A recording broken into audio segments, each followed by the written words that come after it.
It's like there's two ways men get blinded, right? It's the treatment and the visuals. Absolutely. Right? So you can get, what did you marry? Right. He's like, damn, your wife is on. I can't believe you're in Jamaica. How did you get permission to go to Jamaica? You didn't get my permission to go to Jamaica. Why does she have a passport? Hey guys, welcome to Chow Time second channel, Chow Time 2.0. This is my buddy Kevin. He was on the first channel. I featured him talking about how he got stranded in Jamaica. Yeah. And this just goes to further show the bias in courts, just how the legal system works when it comes to kids. Yeah. It makes it difficult to, again, I always push for families. I always want to push for you guys to, get into relationships. But when you see and hear stories like Kevin, it just boggles the mind to, I even want to push men to do these things. And it even boggles my mind that this man still remarried a woman afterwards too. But she's a good woman. I've met her very few times. She's a wonderful woman. But Kevin, how did it all start? How did your relationship start? Is it, oh, everything was great until... Well, you're talking about the new wife? No, I'm talking about your old wife. Okay. Yeah. All right. Well, Red, you and I go back to middle school. Yeah, middle school. We've known each other since middle school. It's 20 plus. No, our middle school or our 20-year high school reunion is next year. I can't believe it. Are they throwing? Are we actually having one? I believe we are. I'm not completely sure. I believe like Trayvon and them are working on that. Trav, what's up, man? Yeah, I love it. Well, I'm down. Well, Red, first off, you've always been a stand-up guy since middle school. I appreciate that, brother. So I love you, man, and I appreciate you. I really do. When I was in middle school, when I was in high school, my parents, but my mother especially, very much a traditional Jamaican Christian lady.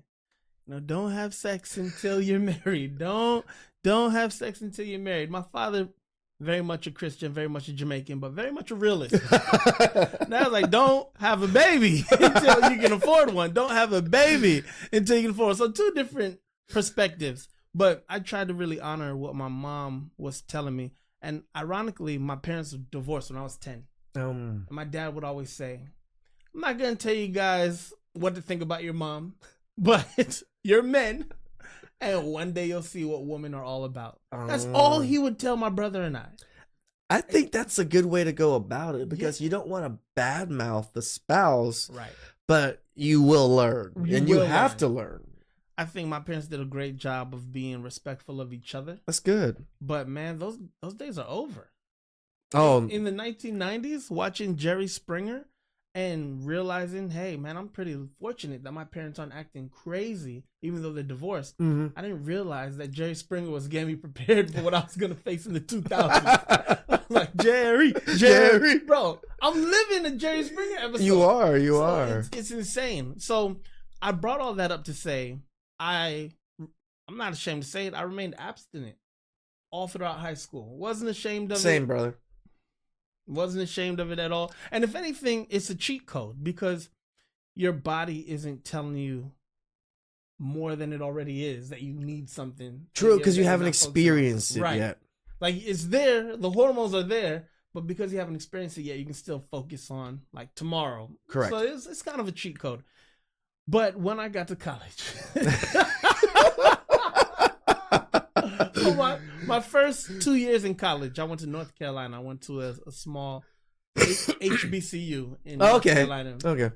I loved it. Loved that college. I'm not saying the name because I don't know where this video's going. But I love my HBCU. If you know, you know. But while I was there, man, I remember just being like, man, women are so beautiful. And it getting more and more difficult to focus. Yeah. Well, make a long story short, I'm 20 years old. It's a cold winter night. I'm back home in California. My first serious girlfriend and I slipped in. Okay. Right. So college is over, and I decided to go to grad school. Okay. Broke up with my girlfriend because it's a long distance relationship. She's here in Long Beach.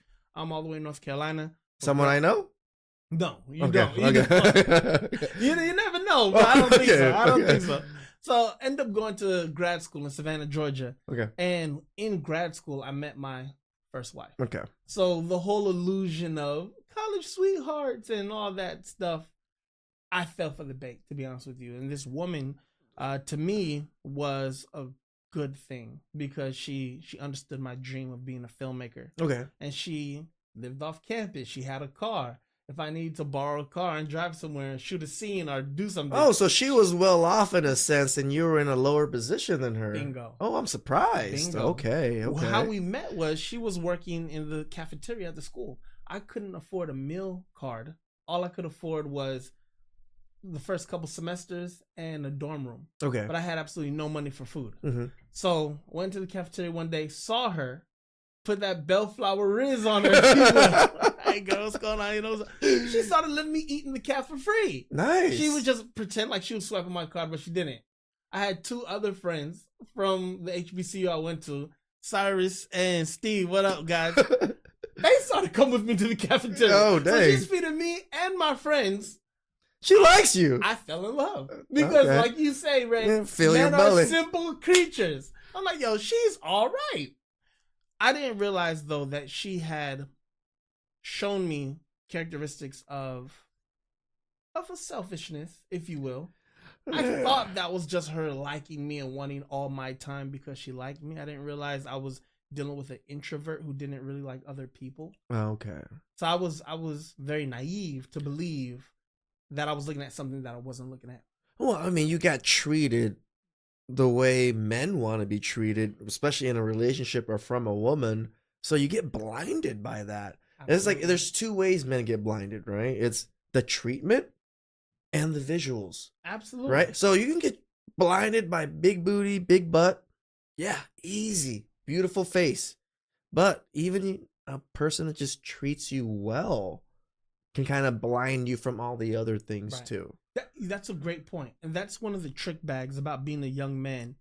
You have to have experiences with women. Yes. So you understand what you're looking at. Sometimes just like people are supposed to be decent and kind. Yeah. That's a normal supposed to be, at least. But as a young man, especially young men growing up in America, or the Americas, I should say, Canada, America, and so much of the world is now a first world country. Yeah. So just, the West or whatever that means to you.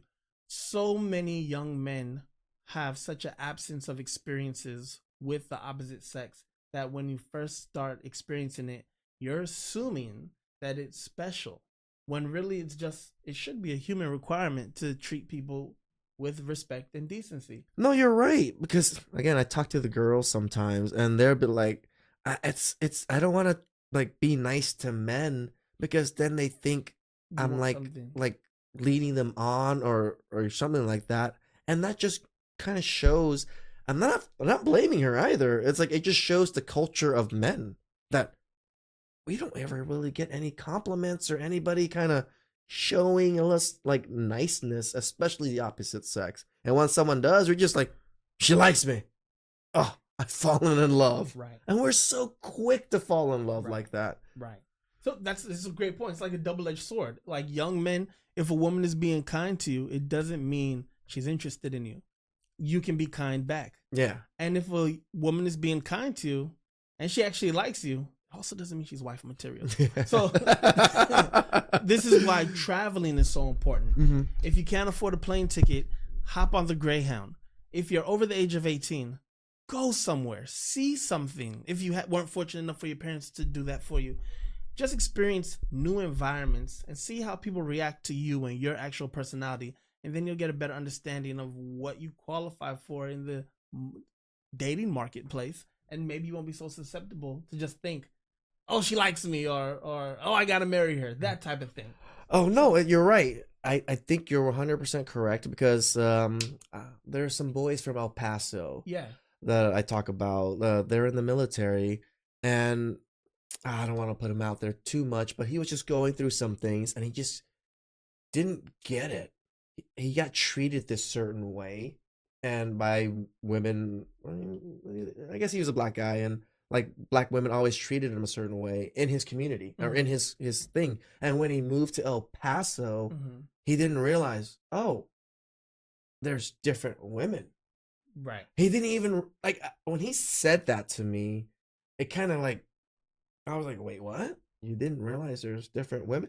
I grew up in LA. We grew up in LA. We see the different women everywhere. So it's a little bit different. And I realized, oh, people from smaller towns and smaller communities, yeah, they only see the few women there. And of course, they're all very similar because it's, women are like, they gravitate towards each other and they just propagate each other's behavior. That's an excellent point. Like, there are pros and cons to everything. Yeah. So the benefit of a small town guy being with a small town woman is that woman's desires and requirements for happiness might be more accommodating for the average guy than a woman from New York, Los Angeles, Miami, or Houston. However, because of the internet, yes, that young lady is going to see that stuff one day, and because of hypergamy, and hypergamy is not bad, it's just the nature of woman's desires. There's nothing wrong with it. There is a chance that, hey, she's gonna want more. So my advice is go see the world, young guys. Yeah. Whether that's through the armed services or just through go get your passport. It's not that expensive to travel these days. I mean, I tell guys, if you're good with your money, I just get a nice travel credit card. Yeah. I have like 500,000 in miles just because I use my credit card for mostly everything. I pay it off every week. Yep. It builds up. It's free money. Exactly. If you pay it off every time. The Bible says, owe no man anything but to love him, and it's better to be the debtor than the borrower. Yeah. The Bible tells us about money all the time. Yes, be very good with money. Very good. I don't care if you're the artsy fartsy type. It doesn't matter. If you're left brain or right brain, you need to be good with money. The book of Deuteronomy tells us money is a defense.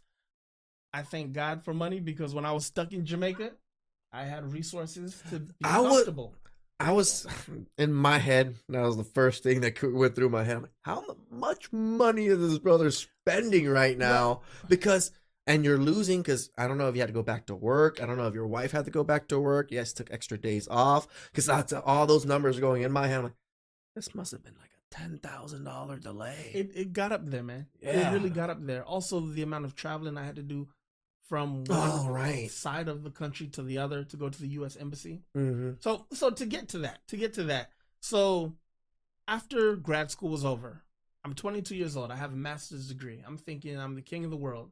I come back home to Los Angeles. That's what a lot of people do think when they have a master's degree. Yeah. Oh, I got humbled so quick. I come back home. I'm applying to jobs every week. I'm interviewing. So I'm like, I'm qualified enough for interviews. What was your degree in? My first degree is in broadcast journalism, so a mass communications degree. And the second is film and television production with emphasis in producing and directing. Okay. So I'm thinking, man, I got the cheat code. I'm going back home to Los Angeles, where the industry lives. Mm-hmm. Bro, no one cares about a master's degree in New York or in LA in film and television. Nobody cares. You know why? Because we have amazing people like you doing amazing production and broadcast quality work without it. True. So honestly, I'm not trying to hate on any film school. Get your money. But film school's way too expensive. Good. Media schools are way too expensive. And this is coming from a college professor. Getting a degree should be prioritized when you have to prove that you have a technical skill. Okay. But we can say that media is technical. It very much is. Behind the scenes, the cameras, the lights, the editing, it's very technical. The only difference is this. It's easier to acquire that information and knowledge on YouTube and on the internet for media than it is for, let's say, electrical work. You could literally die if you don't know what you're doing and you do some electrical wiring. You could kill yourself or somebody else. It's that serious. Yeah. That should be something you get a degree or a vocational certificate in. Okay. Because you really need to tell the world, I know what I'm doing. I'm not going to kill anybody. Yeah. That makes sense. Today, to make a movie, and I'm a guy who makes movies, you could literally learn everything you need to on the internet. True. So I don't regret my education. I'm actually very grateful for it. but just for the young guys coming up. I don't want them to find themselves in debt. Yeah. And that type of thing. How much were you in debt? My degree cost over 100K. How much were you in? So you were in debt 100K when you had your master's? Yeah. At 22. Jeez, brother. At 22, man. So it's kind of crazy to send a 22-year-old into the world at negative 100K. At negative 100K. That's kind of crazy to start out at. Now, all glory to God, I've still been able to be a homeowner and have children and have a successful life, but that's not everyone's story. No. Also, crazy ex-wife. Yeah, took probably a good chunk of that away too. So after grad school's over, I'm back home in Los Angeles. I'm trying to get jobs. I can't get a job anywhere. It was my mother. What were you like applying to, like studios? Paramount, Sony, Fox, Universal, Warner Brothers. I had interviews with all these. And they're saying, hey, man, you got great skills. I like your reel. We have a job as an intern. I got offered a job. To get a master's to be an intern, I had man. a master's degree, and I got offered a job on the Cartoon Network to be an intern. I said, okay, I'm willing to do this because their headquarters is in Hollywood. Okay. And so I'm driving from Norwalk to Hollywood every day. Not a bad drive, but with traffic, it's a horrible drive. It's horrendous. Horrendous. So I said, okay, I'm willing to do this, but can you guys give me a gas stipend? Okay. Like $100 a week, and I'll make the rest work. I said no. We just don't have it in the budget. And this is not a slight to Cartoon Network. You know, we all grew up with the Cartoon Network. Yeah. But no, they said absolutely not. So I realized that I couldn't afford to pay my dues. Yeah, damn. Now on top of this, I'm doing this long distance relationship with this woman who I thought I loved very much. She's in Arizona. Mm-hmm. I'm in Los Angeles. I'm hopping on the Greyhound bus because it's cheaper than gas. Yeah. To go see her. Meanwhile, she gets a full-time job working at Facebook. Oh, there's a third-party company in Arizona that handled all of Facebook's marketing. So, like, a company calls and this is the mid 2010s. Okay. So Facebook just barely booming, right, booming. Yeah. They're blowing up. So she's doing great. She's a manager there. Oh, so she's making money. She's making money. Okay. She's got a career going. What am I doing? Artsy, fartsy Bingo, over here. Bingo. Yeah, so I get my it. mom who said you need to humble yourself. And whatever job is willing to be interested in you, go for it. So the Goodwill of Los Angeles, they have what are called career centers. Okay. They help you with resumes, job readiness, job placement. That's the Goodwill. I just imagine going 100K in debt, getting a master's, and still having to go to a career center. Yep. To get a job. It's just so. It's the word is correct. Humbling, right? Humbling, man. You think you made it, or that you did everything you're supposed to. Asked you to do. Yeah. Don't get in trouble. Don't get a girl pregnant. Yeah. Get an education. Be a good, upstanding citizen. Sometimes there's nothing for you. Mm-hmm. So, but this is also another time to shout out the trades. Yeah. Trades are awesome. STEM is awesome. Yes. Don't be afraid to do something because math's involved. Yeah. So I start going to this career center, and the guys at the career center really take a liking to me. I didn't understand why. Next thing you know, they're like, hey, man, you have a great personality. We think you would be a good career advisor. Oh, okay. So me? Yeah, man.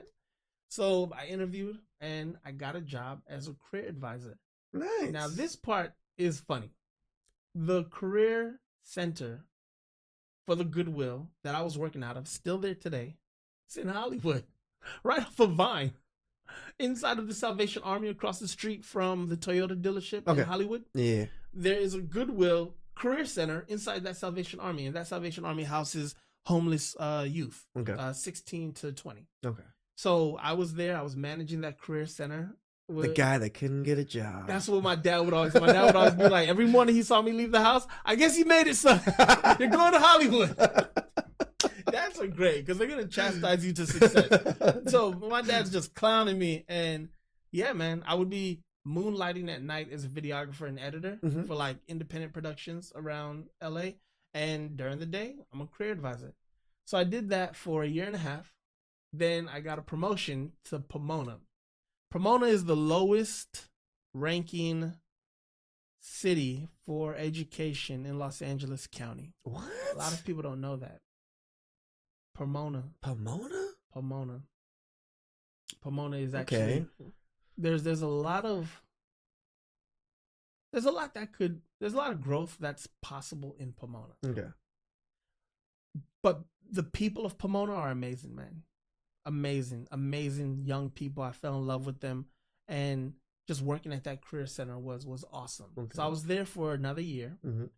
and one day we got the call from the Goodwill. Hey, we lost funding. Oh. I forgot that I applied for the same job with the Goodwill of Arizona. Just like spitballing. Just applying okay. Hey man, my girl's in Phoenix. So let me see. About a week after we found out that we were losing funding in Pomona, I got a call from Arizona. Hey man, would you be interested in relocating to Arizona? Yeah. I said, heck yeah. I don't have anything going on out here in LA. I can't make it. I'm still living at my dad's house. I'm like 24 at this time. I just couldn't afford an apartment, Chandler. I literally could afford an apartment and nothing else. I couldn't afford my car, couldn't afford food, nothing. Did you have a car? I did. Okay. So it was like, I'm living at home. I have a full-time job. Can't afford to move out. So I said, I think you still went the best route staying at home. If you were to try to be strong and independent, boss babe kind of thing, you would have failed miserably because you would have had no money. You wouldn't have been able to pay your bills. Thank you. Right. So to the young people out there, it's okay to stay at home and stack I your money. 100% agree with Right. that. Don't be embarrassed by that. So I decided, okay, let me go to Arizona. I'd been going back and forth to Arizona so much. I fell in love with Phoenix. Mm. Phoenix is a great city, great place. Now, this story I'm telling you, this is like a 10-year-old story. Yeah. So of course, Phoenix is catching up to LA now, but Phoenix is still an amazing place to relocate to. If somebody's thinking, man, LA is just kind of too crazy and expensive. Yeah. Try to get into Phoenix while you can. I don't know how long that's going to be viable, but got to Phoenix, loved the job, started doing video work around the city. Just started trying to get my name out there. I'm doing video for sometimes just volunteering. I'm just doing video work. So I started volunteering at the church I was going to out there in Phoenix. Great church. And about 2 years into being in Arizona, the church I was volunteering at, they offered me a full-time job as the media director. Oh, nice. So this is my first full-time role in media. Okay. Huge blessing, man. At this time, I'd married my girlfriend, and we've got a church home. We were able to buy a house. I mean, I gotta admit, your girl marrying you while you're in the struggles is interesting. It is, man. Again, I'm here assuming it truly had my best interest. That's why I'm running the scenario in my head as of myself, and I'm just like, I probably would have fell for that too, right? I probably would have fell for that too, right? Because she was willing to be long distance, be there together, right. And then you were still struggling, no money. You moved to her, married. It seems legit. It seemed legit. Yeah, but the signs were there. Like, for example, I'm blind. Oh, super. For example, her best friend was a guy. And I brought this up even in we did like counseling, we did premarital counseling, we did all kinds of counseling. And I'd always be like, yeah, I got a problem with your best friend being a guy. I'm not cool with that whatsoever. That's gotta stop. But I was still a simp enough to go along with it. So yeah, I was huffing and puffing, but I still got married. Yeah, of course. And she was like, I've known him since middle school. Kind of like since long we've known each other. I've known him since middle. She cried one time in counseling. The manipulative tears. Right. And man, I'll never forget it. There was this white woman who was our counselor. Obviously gonna side with her. Bro, she didn't. Oh. She said, Jamie, what's his name? She said, Jamie, what are you getting out of this relationship with your male best friend that you're not getting out of the guy you're about to marry? And Jamie literally sat there for like 3 minutes and wasn't able to name one thing or one character trait this guy had that I didn't. Also, this guy was also in video production. So it was kind of very weird. It's like a bastardization of me. It was like this mini me. That's your homeboy. And I would tell him too. I'd be like, yo, his name was Will. Like, I have no shame putting these people out there. I'd be like, bro, stop calling my wife, bro. Like, this is weird. Nah, bro, she's like my sister. I'd say, yeah, bro, that's the problem. I don't call my sister like that. Thank you. Why did I go along with this? Because I'm assuming the best. So I got to take a lot of accountability here too. I'm proud that you are, but this is the trap that men fall into, Right. though. It's not that like you're stupid. Oh no, it's both, but it's also you don't know better. You don't know better. But also, shame on me because here I am with an amazing father in my life telling me, son, I'm seeing some things I don't like. You know what? Okay. My dad, similar with my ex-wife, he's like, I don't really like her. Hey, what'd you do? Because she's doing things for you your dad could never do for you. So you're like, yeah, daddy, you don't know anything. And your dad's like, bro, I've lived, bro. And you're like, yeah, dad, yeah. I got this, dad. Yeah, you didn't have the internet growing up, dad. We're good. I'm different. And your dad, and my dad got to a point where my dad told my brother, I remember my dad said, he's got to find out. And he just left. What were you saying? We our ears don't open up until we fall on our face. Come on, man. Right? Come on. Right. So, okay. Red flag, male best friend. Second red flag, the ostracization. And did I pronounce that correctly? Oh, so she kept you away from your family. Yes. Oh. She loved the fact that I was in Arizona. Again, I'm a young man. I have to take accountability for this. But I'm starting to go back to California less and less. And my family, aunts, uncles, my brother, Doovie, he's like, bro, where you at? Like, come to LA this weekend. Now, at this time, there are no children involved. So it's not hard to go to LA as frequently as I was. Yeah. But, you know, no, babe, can we just not go to LA this weekend? Hey, babe, do you want to go hiking this weekend? Hey, babe. And again, I'm also making fun of myself. Guys, we can't blame the woman for everything. I'm blaming myself also. Well, so there's ostracization. Then we get to the point where let's have a baby. Okay. We bought a house together. We had my daughter Autumn, our daughter Autumn. That was awesome. So Autumn is here now. Now her mom decides, wouldn't it be great if my mother lived out here? I said, nope, not at all. Where does her mother live? In Kentucky. Oh, okay. All of a sudden, my mom's retired and, you know, she wants to move to Arizona. All right. Let her move to Arizona. Where's Is she a decent woman? Thought so. Okay. To this day, I'll tell you this. She's a great grandmother to our daughter. Okay. But she never held her daughter accountable for the treachery that she did. And she admitted to me, I know what my daughter's doing isn't cool. I'm like, well, then say something to her. Well, you know, that is my daughter. Guys, young guys out there, family is always going to stick together. So don't expect your spouse's family members to say, hey, girl. To call her out on her bull. The woman I'm with now, I think I can't even take credit for it. I think God just said, hey, man, you've been through so much. You gotta make sure you never fall into this trap again. But it's going to happen. But the woman I'm with now, her family holds her accountable. Nice. They will gladly tell her, you wrong. And I'm like, man, I appreciate that. So now it's just me in Arizona. Now my wife is there. Her mother moves down. And then her sister moves down. What? And then how many bedrooms you guys got? Well, they all get their own places. Oh, they all get their own places. I'm thinking they all came in the move-in with you. No, they're all thinking let's relocate to Arizona. Okay. And then her father and I, we're really cool because he would get strokes regularly. Okay. And whenever he would, I'd be right there in the hospital with him, making sure he's all right. He'd always be like, Kevin, you're the son I never had. Remember that, because that's going to come back later. So next thing you know, the grandmother decides she wants to go and get cancer. Now, cancer is nothing to play with. Death is nothing to play with. We're in February, it's going to be 3 years since my brother died. Death is nothing to play with. I joke because it's so much easier than crying. But my mother-in-law got cancer, got rid of her apartment, and moved in with us. That makes sense. I figured that was going to happen after you said the cancer thing. It makes sense. Yeah. She needed a car to get back and forth for chemo. She didn't have a car? So she moved to there, got an apartment with no car. So me being the nice, awesome idiot that I am, my dad gave me his first luxury car, which is a 94 Lexus ES300 in mint condition. Oh, okay. I All remember. stock, all original, sitting on some rims. Actual Lexus rims from the manufacturer. Like, this car was immaculate. And I loved the car because there was a lot of sentimental value. Yeah, because yeah. my brother and I grew up in this Yeah. car.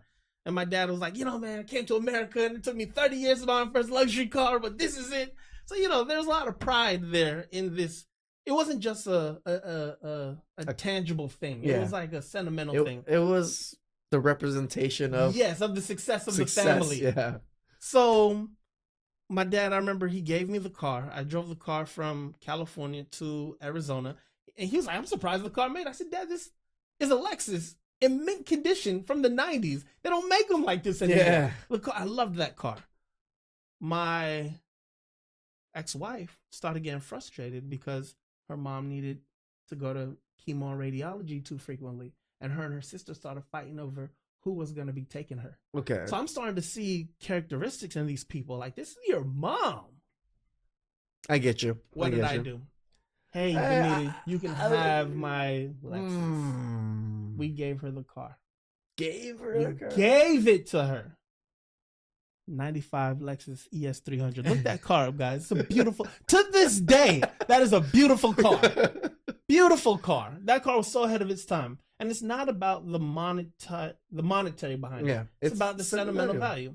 She drove that car into the ground, bro. In a year, that car was done. Done. So I'm just like, well, all glory to God, she beat the cancer. Okay. She beat the cancer, thank God. Arizona, she wasn't even an official resident of the state of Arizona, but Arizona was like, yo, you live here, you worked here for like 2 months. We don't usually do this, but we're going to go ahead and give you access, which is the government medical coverage. So, like, huge blessing, man. And sometimes you think when people get blessed, it's because they're really decent people, but God just be blessing anybody sometimes. I say it, like, I say it. You remember my tennis coach, Manu? Yeah. That was like the shatter of my innocence of when I thought good things happen to good people, bad things happen to bad people. Right. And then when he died from the gang shooting, I was just like, but he was a good person. Oh.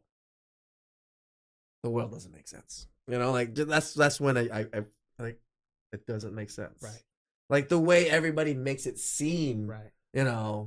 Yeah, you do good things happen, isn't always the case. Yeah. My God, man. And young men need those experiences. Yeah. Because we have to understand, take the rose petal glasses off. The world is not black and white. The world is gray. Yeah. And lots of shades of gray. Lots of shades. When you realize that, that's when things start to click for the better. So here I am. Now I don't have a car. I got to go buy a new car. But you gave her your car? That was the only car you had? The only car I had. I don't know. Okay, see, I thought you had another car. Yeah, then my ex-wife and I, we were sharing a car. So during this era, during this time, my ex-wife's mother decides to go get her own apartment because now she gets assistance from the government. Because like, hey, you got cancer. The state of Arizona's going to take care of you. Shout out to the state of Arizona. It's a great state, to be honest with you. No, it's not bad. It's not bad. But now my ex-wife wakes up one day, literally, and says, I don't want to do this anymore. I said, do what? Where are we going? Do what? I don't want to be married to you anymore. And I said, why? Wow. I had just finished my first feature film. It's called Noxious. It's streaming everywhere. Noxious. It's a romantic drama. It's a thriller. Check it out, ironically. guys. Thank you, man. I'll link it down below. I just finished my first movie. Remember when we met? I wanted to be a filmmaker. Yeah. No, dude. You know what I tell everybody about you? I tell everybody like you're like Tyler Perry. Thank you, man. I literally call everybody like without all the fruitiness of him just like dragging and stuff. Like I literally tell everybody he's like the Tyler Perry of my friend is like Tyler Perry. He makes movies for like like the black community with black community actors. Like he's pretty much like Tyler Perry to me. So. I appreciate that, man. Thank you. That's hilarious. I made my first movie, and when I was making that movie, And shout out to all the men and women who helped me on that film, who believed in me, because I produced that movie for $10,000. That's it. That's it, man. That movie has grossed a lot of money. Shout out to Maverick Entertainment, the people I partnered with on the film, but she never helped. She never helped. She never made a phone call. She never gave an actor a cup of water. She never helped. We shot the movie in our house. So we'd be filming the movie like 3 o'clock in the morning on the first floor of our house, and she'd be upstairs sleeping, like intentionally not interacting with people. We have all these strangers in our house. We had a nice, decent-sized cast and crew. She never helped. And I didn't realize this was an open form of content that she had for me that I was being blind to see. Oh, I see. Because you're doing better than her now. All of a sudden, the power dynamic starts to shift. Correct. Now, before she liked this is the rare one where she liked the controlling of the simp and enjoyed it until Bingo. I get it. Okay. Bingo. She is a rare case of a woman then, yeah. Yeah. So she liked it. And then before I made my film, she had an idea to start a magazine. We named it Autumn because we always knew we wanted to, if we had a daughter, we would name her Autumn. Because, being from LA, you don't really see the fall. Okay. So when I was in the South, getting to actually experience the fall was amazing to me. Also, there was a woman by the name of Autumn who went to my undergrad. She is now a prominent film producer. Oh, nice. And I always had so much respect for her because of just the amazing stuff that she does. So I always liked the name Autumn. Okay. So we started Autumn Magazine, a faith-based magazine for women. Okay. And I did everything I could to assist with that in terms of money, time. And it was a digital magazine. It wasn't turned a profit yet because we were building the audience. Yeah. We did it for 1 year. And on the 11th month before the 1 year anniversary, she said, I don't want to do this anymore. So I started realizing she doesn't have the willpower, the gumption to keep going if something isn't the drive. If that monetary value doesn't instantly kick in. And I remember my dad would always tell me, he would say, hey man, you better hurry up and start making some money with movies because that's probably why she's with you. And I'd be like, huh? And my dad would be like, if you aren't the successful filmmaker she expects you to become, there might be reason. And now my dad, he was saying that towards the end, because again, he's seeing something that I'm refusing to see. Yeah. So also, she said that my big, crazy Jamaican family was the issue. I just think it wouldn't matter if my family was American your or family Jamaican. wasn't even hardly there. Your family's hardly ever in the picture, no? Great perspective. She gaslit our situation to always assume that was the case. When my family came to Arizona to see us and to see Autumn, they would come like in batches, like 5 to 8 people at a time would come. It would be awesome. Yeah. But outside of that, I'm the only guy there of my family.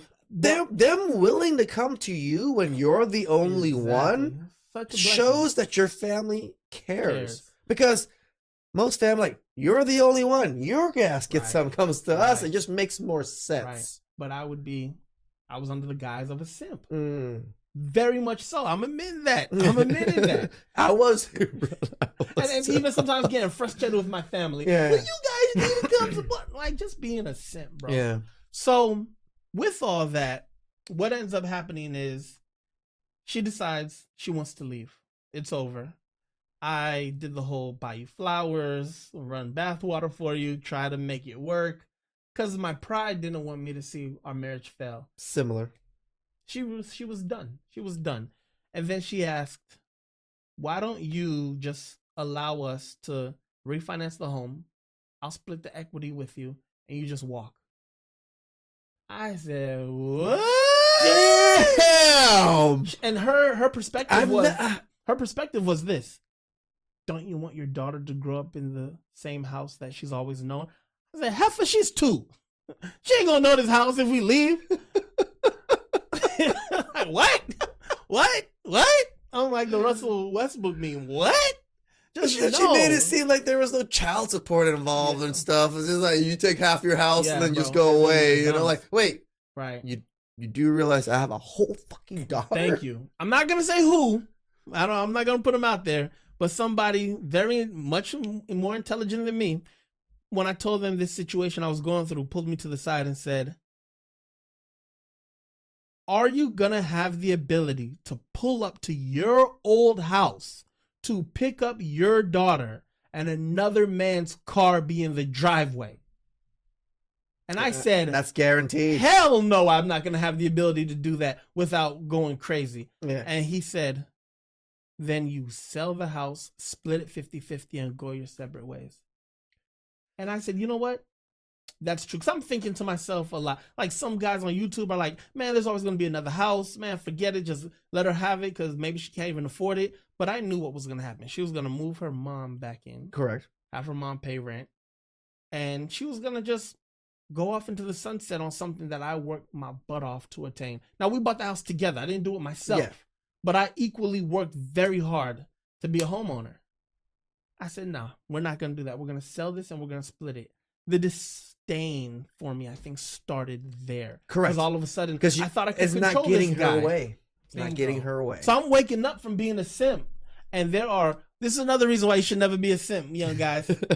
When people in your life, men and women, friends or romantic partners, assess your personality and your character to be someone who's either easily manipulated or controllable, and you wake up one day and you say, no, this isn't happening. It's like a movie Fight Club. You wake up one day and you're like, no, I'm not doing this anymore. People around you are going to become very frustrated with you, and they're going to say, you've changed. Yeah. They're going to say, you're the problem. This is why it's so important to have that, going back to the Bible, God blesses the child who has his own. I never understood that term for a very long time.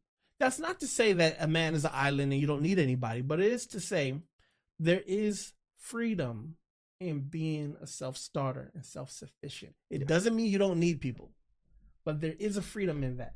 No, that's why I tell men, you shouldn't have to depend on it. You need to be the breadwinner. And like, as much as it's hard to be the breadwinner, if you really want a stable relationship, you want to, take care of things, you have to be. You have to earn that kind of money. You have to strive to make that kind of money. And I would add to that, if you're just not in a situation to where you can be the breadwinner, you need to be the dominant force in some aspect of that relationship, whether that's physically, like you're the guy who's making sure everyone's healthy. Let's physically work out, or let's eat healthy. Socially, that's very important also. Yeah, she might make more money than me, but I know people in the streets. I know people at our church. I get you. Yes, I know people at work. I do agree. The clout. That's what I think. When I think of social in my head, I'm like, it's a little bit, but I'm like, oh, but it's clout, right? Because the people around you know you, they give you respect, right? That is clout. That is clout. Because imagine this: you're a school bus driver. Yeah. After my divorce, I was a school bus driver for a little stint. Okay. Trying to make it work, you got to grind it out. Ebony Williams would have hated you. Hey, it is what it is. She wouldn't have married you, bro. So I was a school bus driver for a little while, but I was so respected in Phoenix. Really? That even though I'm a school bus driver, people still treat me with respect and kindness because I want nothing more than to give that back to people. There is a value to that also. Now, of course, it is important to earn money. Don't think that it's not. It's very important.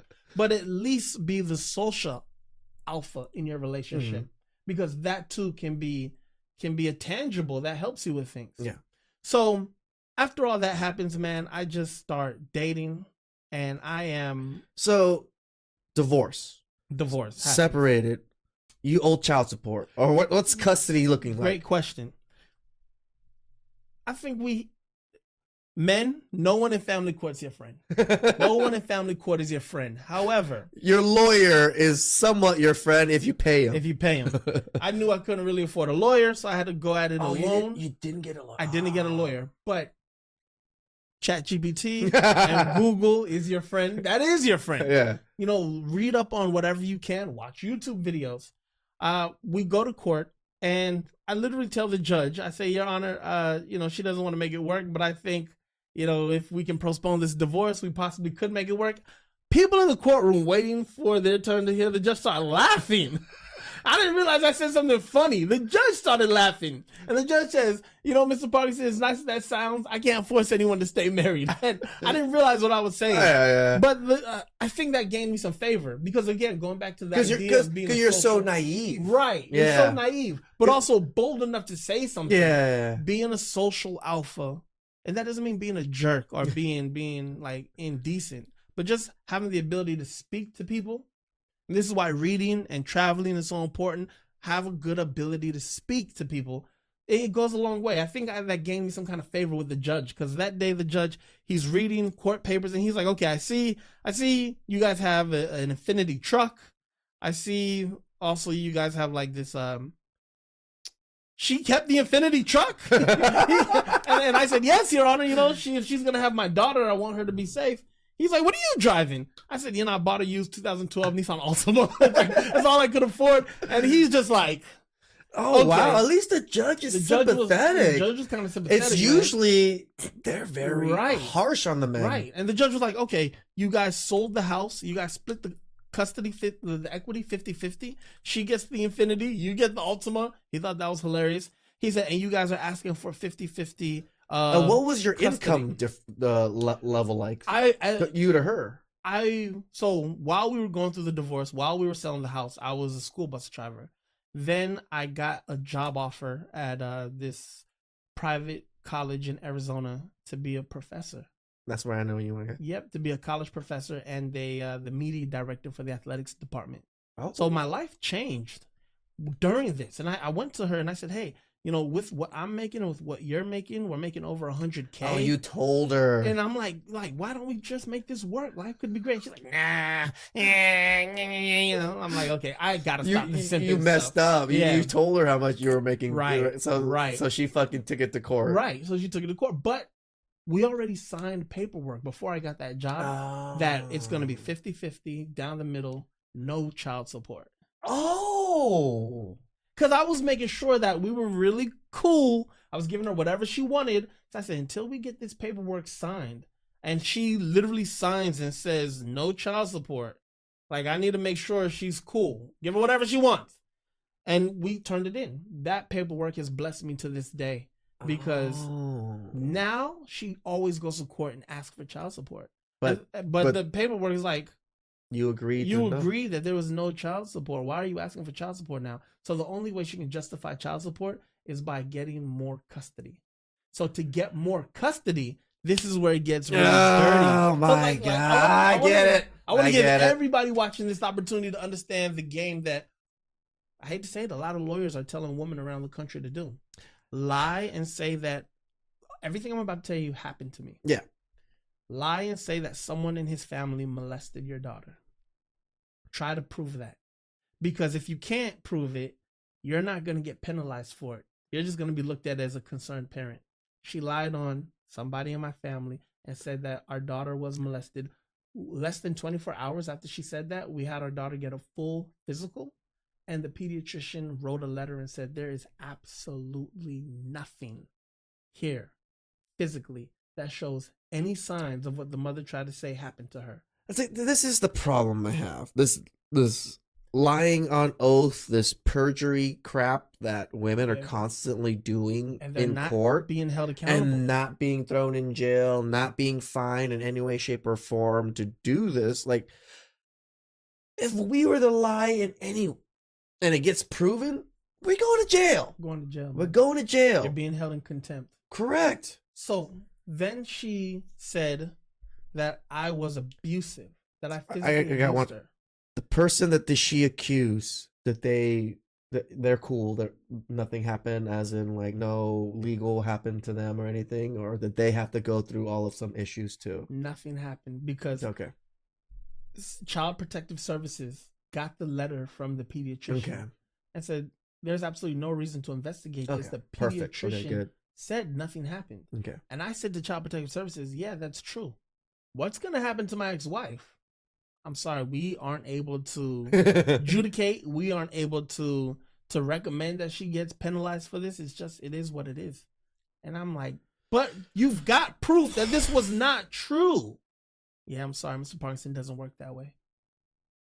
Then it was Well, before that, it was Kevin dragged me upstairs and he was abusive. Okay, I mean, you are a bigger guy, so it's easy for them to. Thank you. See, that's the problem. Thank you. See, this is where I gotta tell men, when you're so much bigger than the opposite sex, when S goes down, them accusing you is so easy for people to like. It's dangerous. Yep, man. he did that. Especially if you're a man of color. Yeah. Not saying it doesn't happen to all men. Yes. But especially when you're a man of color. I think it's just worse and an automatic for men of color. Like it's trigger. Right. So she said that I was abusive. She said one day in a court paperwork that I threw a rock at her car. And then in another paperwork of the same date and time, she said I threw a rubber ball at her car. The true story was I had our daughter in our arms. Her back window was open. And I said, she doesn't need this toy. We're going upstairs. And I tossed it in her car. Oh, yeah. And she used that against me. And it was a judge who found and was like, okay, these are conflating stories. You said he threw a rock at your car. Then you said he threw a rubber ball at your car. Which one is it? She's like, I don't know. This is before she was getting coached by a lawyer to get better with the lies. I see. She was trying to get injunctions of harassments on me, which in the state of Arizona is just an order of protection. Like, stay away from this person. Yeah. So after all that happens, I figure, okay, things are dying down. We're trying to co-parent the best we can. She started documenting everything I did. If I sent our daughter to school one day with like a slice of pizza, like when she was in kindergarten. What's wrong with that? She said that it wasn't healthy and that I was a bad. You have pizza at elementary school on Fridays. Thank you, bro. It started getting bad. So then, fast forward about a year and a half, 2 years later, I'm dating. Dating is interesting, especially in your 30s. Okay. Especially you got some money now. I know where this is going right here. You're a college professor.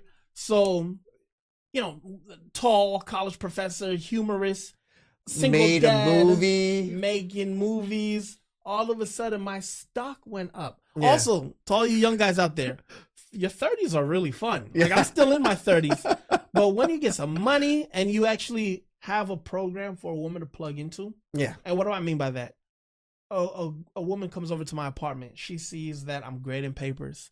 I'm editing a film that I'm working on. I'm on the phone with actors. I'm talking to my brother, making sure my parents are okay, figuring out what I'm doing with my daughter. I have a life outside of a girlfriend. Correct. So I have something for a woman to plug into. That's very attractive. So make sure you have a life. Don't have a life just for the clout of the idea. Hey, look, I got a life. Actually be doing something with your life. I always say that. I was like, be busy, but actually be busy. Actually be busy. Right. Don't make it look like, hey, I'm not going to text her for 3 days, so it looks like I'm busy. I'm playing Madden in 2K. No, bro, you should be actually doing something. Yeah, like do something with your life. So I found that all of a sudden, this person who told me that I wasn't qualified for much, all of a sudden, life is proving her wrong. And I'm realizing that my stock is actually greater than I thought it was.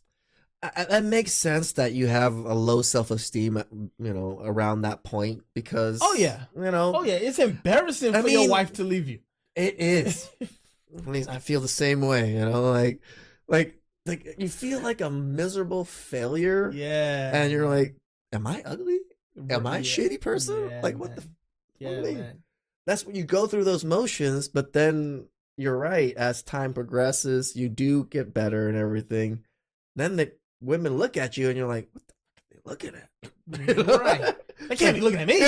Like, I ain't this. Like, who's behind me? Who's behind me? Me?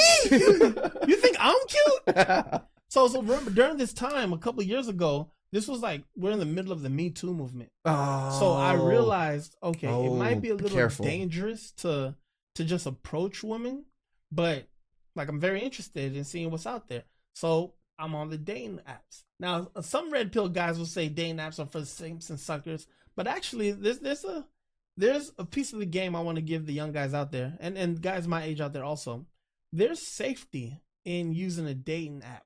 Don't get played. Don't get suckered. Don't be cash-apping a chick that you've never met. Don't be sipping. Right. To be able to have a catalog of messages to say, hey, we both actually liked each other and we both actually met and it went on from there. That helped. But also, Oh, I never even thought about it in that sense. It does. Like, never take advantage of a woman, of course, and women, stop taking advantage of guys.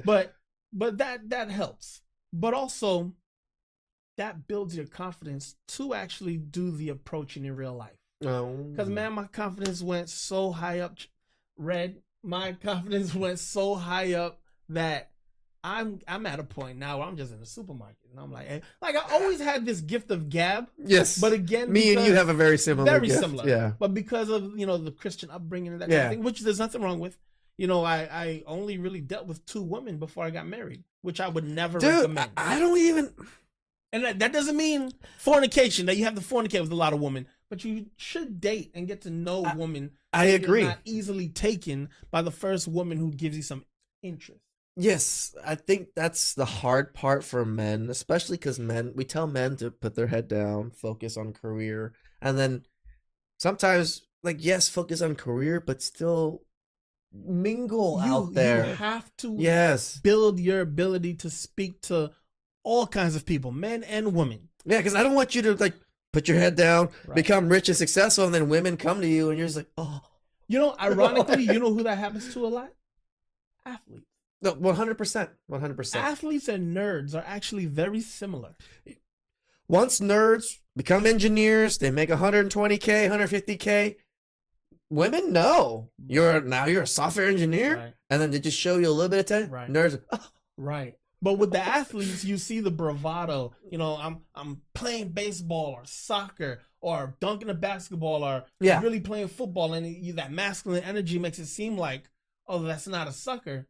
But he also might not really have a lot of experience with dating. Yes, because he put his head down and focused on his game. Bingo. So it's very similar. So it's very important to have the ability to interact with people, and you only get that through practice. It's funny because you're mentioning this because the Travis Hunter thing is huge. It's huge right now. Like, as much as, like, again, and I'm rooting for the guy. I'm sure you are too. Even me and the boys be talking about it again. It's just, we're not saying these things out of malice, brother.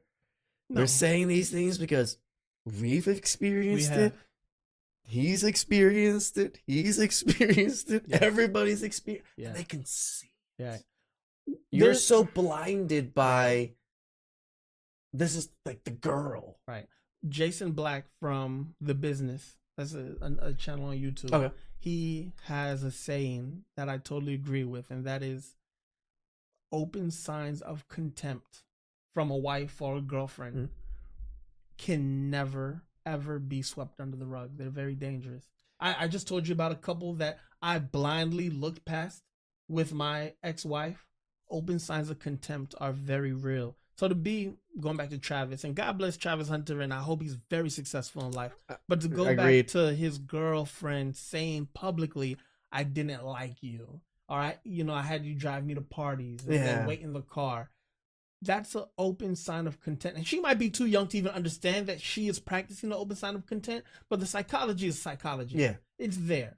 And God bless him. If it works out, no one wants a divorce for us. This is what I always, I wish I'm wrong. Yes. I wish I'm wrong all the time. Yes. But we're just hardly ever wrong when it comes to some of these things. Right, man. I wish for these, like, the men and the women I talk to, when they tell me their story, I see where it's going. I tell them, but I'm hardly wrong. Right. That God is real. Yeah. There could be a coming to Jesus moment. Correct. And she changes. It's possible. But everybody can't be lying. Because I was there. I was a young guy in my 20s. And I'm like, nah, man, you guys just don't know her, man. Yeah, exactly. Nah, man. How'd that work out? As my brother would say, how'd that working out for you? Yeah. So, okay, going back to the story. So, dating. And some of the women that I were dating, man, they were some thorough ladies. But one woman, she had a special needs son. Okay. And she was amazing, a great woman, good person. But I knew I didn't have the capacity, especially now. Maybe my heart was jaded. I don't know, but I didn't have the capacity to have that in my life. She really wanted to have a serious relationship with me, and she treated me very well. But I had to end things. I mean, we talk about the single mother. It's a difficult It thing, is. especially with a special needs Right. child. Like the man is for attention and provision is a Yeah. little bit different. It is. You know. I So, can't say enough that how decent of a person she was. yeah. And God bless her. And this is But what I said. There are good single There mothers are. out there. There are. But sometimes the circumstances that they are in just make it so Right. men. It's just so difficult to choose them. I'll tell you what. Had I met her and I didn't go through a divorce with a person who ended up being nasty, I might have made it work. Okay. But after the divorce, something clicks in your mind as a man, and you want to have the least exposure possible. Because you know things can. Every man should experience a catastrophe in his life. I agree with this. That doesn't mean a parent dies. Yeah. A brother dies. You lose all your money. A body part goes bad. I'm not saying that. But a catastrophe in a young man's life will bless him for the rest of his life. Because to know that things can go bad, gives you a new appreciation for peace and prosperity. No, once you're the lowest of lows and you can't go lower, Yeah. when you look up, it's not that bad. Yeah. It's not that bad. It's not that bad. It's not that bad. Because, like, you know, you meet older guys all the time. And something that I love about older men, that's pause. That sounds so funny. That sounds very funny. No Diddy. No. I'm always watching It Is What It Is with a camera on the face, and they got me back on the pause game. Crazy. But one thing I love about interacting with men who are more seasoned than I am, guys will be so relaxed, so chill, and you go to them with a problem like, man, you won't believe this. My ex-wife is lying on me. She's doing X, Y, and Z. And this guy will just be like, yeah, I remember back in 83, my wife left me. My company car blew up. I had cancer and I got deported to Canada, man. They're like, what? And they're just like, yeah, I figured it out. And so young guys, talk to older guys. I don't care if it's a year older than you. I don't care if it's 40 years older than you. Older guys have been through so much. They can give you so much wisdom and knowledge. But sometimes we as young men, we're prideful. Right. And you're going to have to pay a consequence for that. So years go by. I'm dating. I meet this beautiful, amazing young woman, 9 years younger than me. And it's always going to be that younger one that triggers the ex. Bro, I was done with the idea of ever being married again. Okay. I said, God, I did what you asked me to do, not only educationally, but I attempted to be a good man and get married. Now I'm in these streets heavy. And I'm sorry, but I can't go back. And I felt like God was like, you know what, man, I get it. He was like, you doubting me? Right. No, right. I'm going to show you. Right. Because I'm serious, man. I was like, nah, God, I couldn't. Like the idea of, like, if I saw a proposal on Instagram, I would literally get queasy. You're like, ooh. Yes, man. I'm like, you sucker. And I would, this is so weird, bro. I'd be like, God, please don't let her ruin that guy. And that's like not fair, because there are good bad women. Men, yeah. There are bad men in the world. But that's, man, court will do that to you. Divorce will do that to you. A woman trying to take your money, and a woman, most importantly, trying to take your kid from you.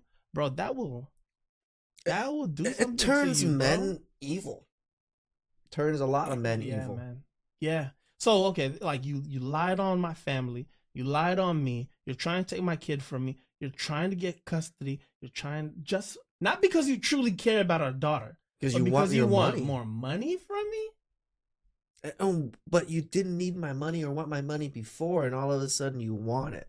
That's the thing that I always see this, and it's just like, No, it's not that. It's because you're doing well and you're doing better than her. She has to knock you down She has to, pegs bro. to be better. And bro, she's writing letters to the court talking about he lives in a 1-bedroom apartment. I have a 2-bedroom apartment and my daughter has her own room and bathroom. I am the better parent and therefore I should have more custody and more time with our daughter. And judge after judge is like, man, she's like, no, it doesn't work like that. And she's writing letters like, my daughter sleeps in a children's bed in my ex-husband's room in his 1-bedroom apartment. First of all, I loved my 1-bedroom apartment. Bro, I had this beautiful view over like the terrace. Bro, I woke up every morning, made coffee, had this big old 70-inch screen TV in my living room, bro. Bro, I'm watching Tubi. I'm in my right next to the kitchen, this dining area that I had set up. It was a dining table / my editing studio. And bro, I got my laptop, I've got my monitor, I'm editing, bro. Bro, I loved my experience in my little humble 1-bedroom apartment, bro. And me and my daughter, we would be chilling, man. And when my family would come over, we'd be, man, get the pull-out couch going in the living room. Bro, I'd have a gang of people in my apartment. And we had, there was love there. Mm-hmm. But I have an ex-wife who's very materialistic. Of course. So all that happens. I meet this young woman and I'm like, ew, I've got cousins who are 23. It's kind of weird to think about dating. Like, my 23-year-old female cousins, to me, they're always going to be little kids. Yeah. So to meet a young lady who's the age of some of my young baby cousins and be like attracted to her, bro, it messed me up, bro. It messed me up for a long time. I was like, nah, this is no, bro. Like, this ain't no Epstein Island stuff, bro. This is weird. And we just started hanging out a lot. And what's playing in the background of the soundtrack of my life during this era? Kevin Samuels, bro. The Godfather. You were watching The Godfather the whole time. I'm watching The Godfather and I'm listening to again this guy named Jason Black, who's got the business channel on YouTube. And these guys are sounding like my dad.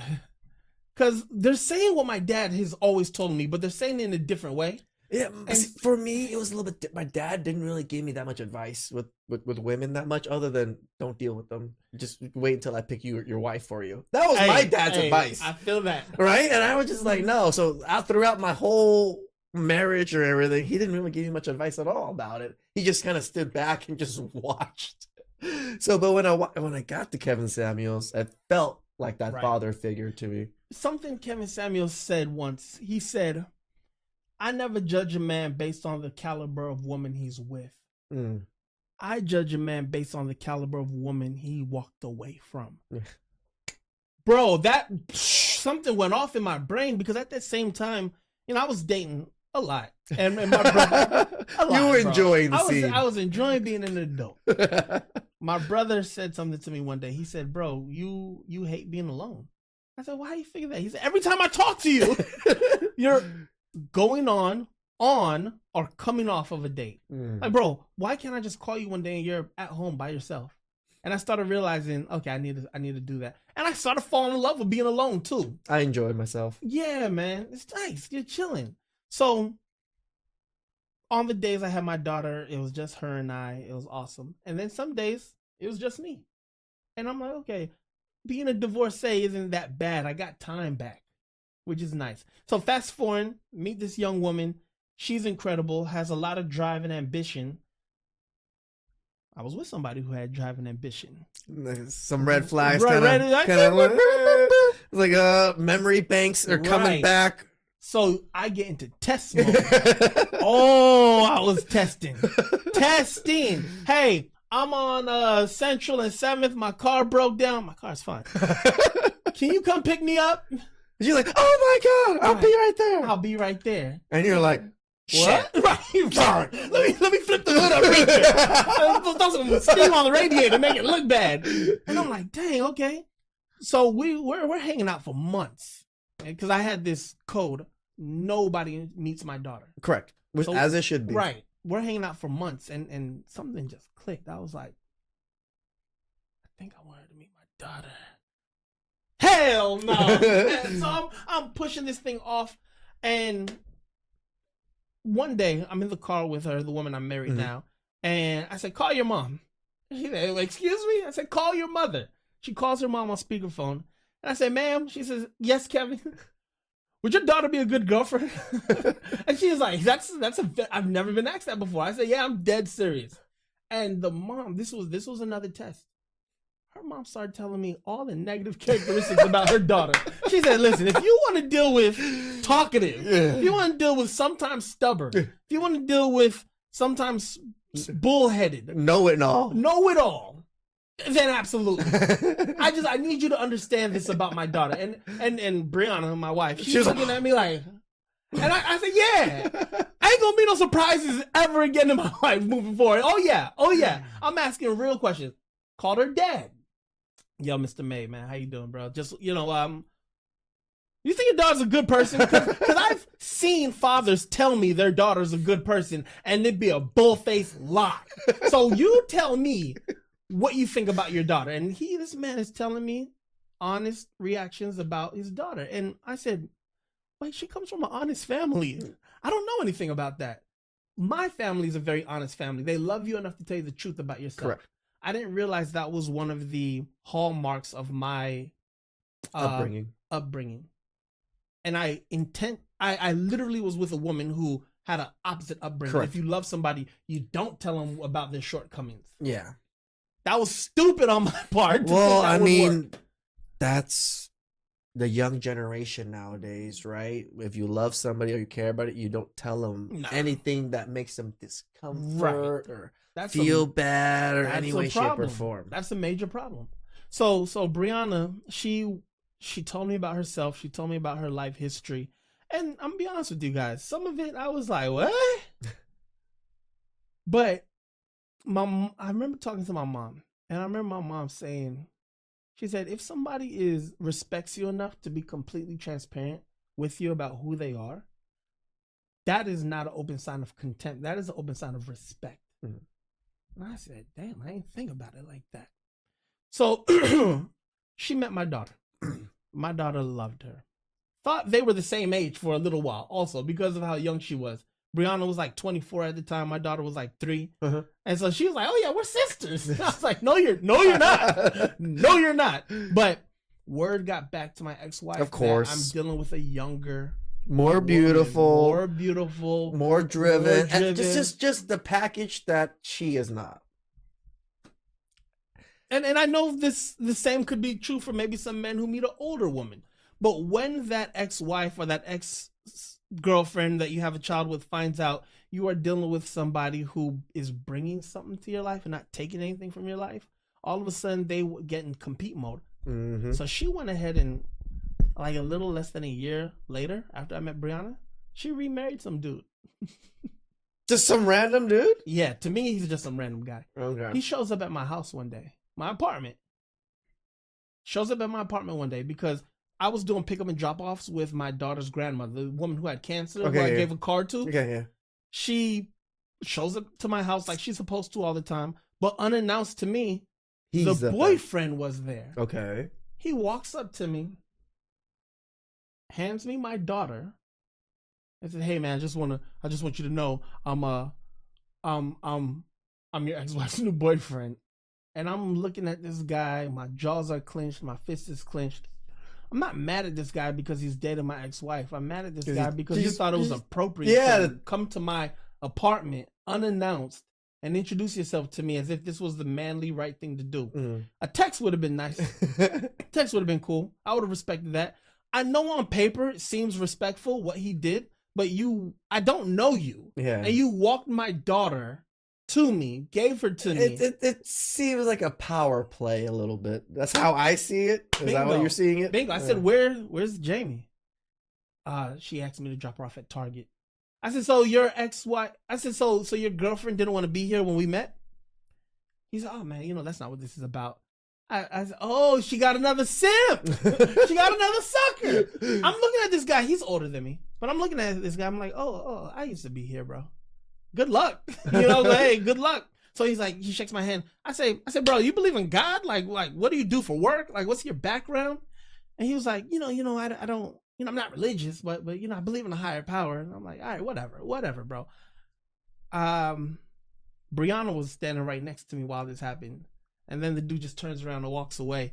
And I'll never forget, like, this guy walks like a pig. But I'm not going to say that. That's not cool. So that's not cool. He's a bitch. But look, like, John, you're a bitch. Yeah. But he thought he was so cool, bro. And I'm just thinking to myself, like, young dudes, don't let your girlfriend get you killed. No. This is not a threat. I am not threatening anybody. But in that moment, I was so upset and I felt so disrespected that I could see why another man would want to fight a guy. Yeah. This is not a threat. This is not a threat. This is not a threat. Can't say that enough. One for YouTube, but two for court. This is not a threat in any way. No, that makes sense. That was very disrespectful. Because it's emotions, right? Right. Not that you're trying to harm somebody, No. but when you see, it's just like the gumption of you. And then where is your girlfriend? Yeah. She led you into the fire. lion's den. The lion's den, and she's not here. Yeah, she's just like, right. But I'm like, bro, did she not tell you that I was abusive? If I was this abusive, scary guy, why would she have you come give my daughter to me? What's his stature compared to you? Same height. Oh, he's okay. fat. Okay, so similar he's stature. Like, yeah. Okay. Because if it was someone like me or something, then it was like, yeah, I'm gonna get my ass. I said he's fat. Red says, yeah, similar stature. Like, this muscle, man. This muscle. He's so damn funny. So Red. So I'm very frustrated. I'm very upset. And I remember Brianna, she was like, bro, like, nothing is worth losing custody of your daughter. Yeah. Nothing's worth acting out of character. And I'm realizing in a moment of complete anger and chaos, she is very peaceful and still very respectful to everybody in the situation. Grounded me. And I said, who is this woman guy? I said, is this a trick? Is this a trick? Like, because I don't, I don't. Is it because I said never again? Right. I'm like, I don't trust nobody. So that showed me, okay, you're to his point. I'm feeling bad for the guy almost, because I'm like, your woman led you into a dangerous situation. I'm not a bad man. I'm not some rough and tough dude, but that was stupid. Well, open signs of contempt happened more and more. After this happens, she decides that she's going to move to Tucson, Arizona, which is 100 miles away from Phoenix, Arizona, which broke our parental agreement because you can't move 100 miles outside of Maricopa County without my approval. Oh. So she lost custody of our daughter. I didn't even know this. She lost custody of our daughter for about 4 months. Oh, it's only temporary. It's only temporary. It was until you move back to Phoenix. You're going to lose custody. And you owe Mr. Parkinson child support. For 4 months. So for 4 months, I'm getting child support from this woman. And she's livid. I'm sure she bought a house in Tucson thinking that she could abscond. There's that word, abscond. Because she already bought the house. She already bought the house with the guy. Yeah. And thought that it was appropriate to move 100 miles away, making me drive about 70 miles to go back and forth to go and pick our daughter up. I'm like, this is insane. So I had to go to court, talk to court about it. And the court's like, yeah, she can't do that, bro. You've got full custody until she moves back. So she moves back to Arizona. Her and John, livid. They hate me. Of course. So there is a back to school night at Peter Piper Pizza. Do we have those in California, Peter Piper Pizza? No. It's like Cece's Pizza. Okay. That's out here, right? Cece's Pizza? No, we have a John's Incredibles Pizza. Bingo. It's the same thing. Yeah. Same thing. So we're at the Arizona equivalent of John's Incredible Pizza. And we're there. Remember, the mom always tries to get orders of protection on me. They always get thrown out. Mm-hmm. Her husband walks up to me and says, because now they got married, he walks up to me and says, you know, you're not supposed to be here because there's an order of protection on you. I said, no, bro, that got thrown out, actually. You should start reading your wife's dockets from court, bro. I don't know what she's telling you, but I'm not leaving. My daughter's here for back to school now. I don't know what you're doing here, but I understand you're now my daughter's official stepfather. Yeah. And I just want you to know we need to do what's in the best interest of her. Yes. Like, put aside whatever issues we have. I don't care for you. I care for her. Right. I said, bro, That's fine. He's gonna say, "You want to go outside? You want to step outside?" I'm like, bro, no. I said, John, no, I don't want to go outside. And why are you asking me to go outside? You shouldn't be here. She's got an injunction of harassment on you. I said, bro, it's thrown out. You got to read the paperwork and stop listening to what your girl's telling you, bro. And then he's all livid with me and stuff. I'm like, this is stupid. So Brianna is there again. Watching everything. She keeps spawning in place. I'm like, yo, where did you come from?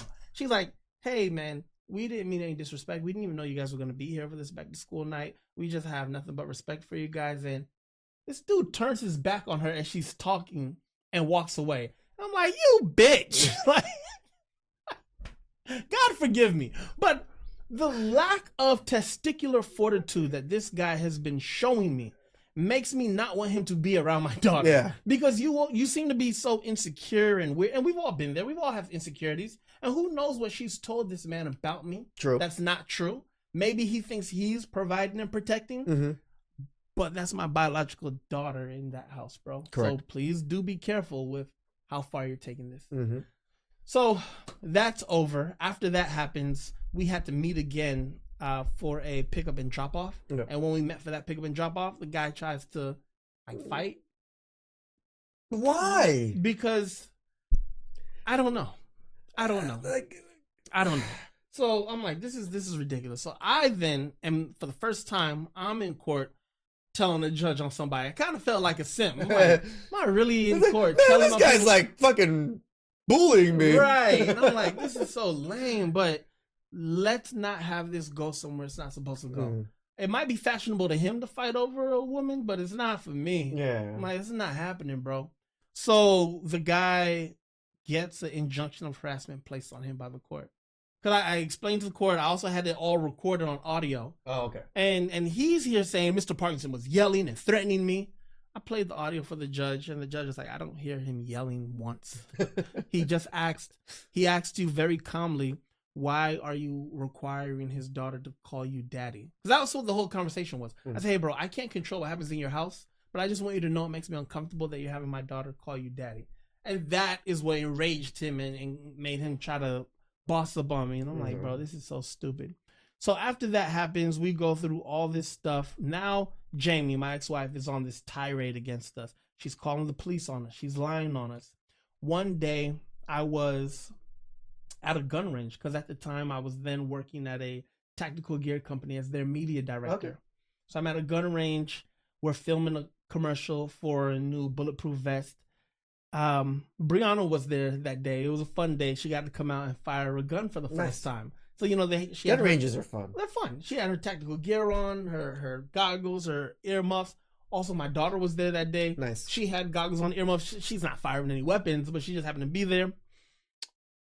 Jamie, my ex-wife, found a picture on Instagram of my wife, Brianna, holding a gun, because this is her first time holding a gun of any kind, with her tactical gear on. And I took that picture of her, and Jamie went to court to get a new order of protection on me and said to the judge, he had an order of protection placed on him because only one order of protection she put on me ever stuck. Uh-huh.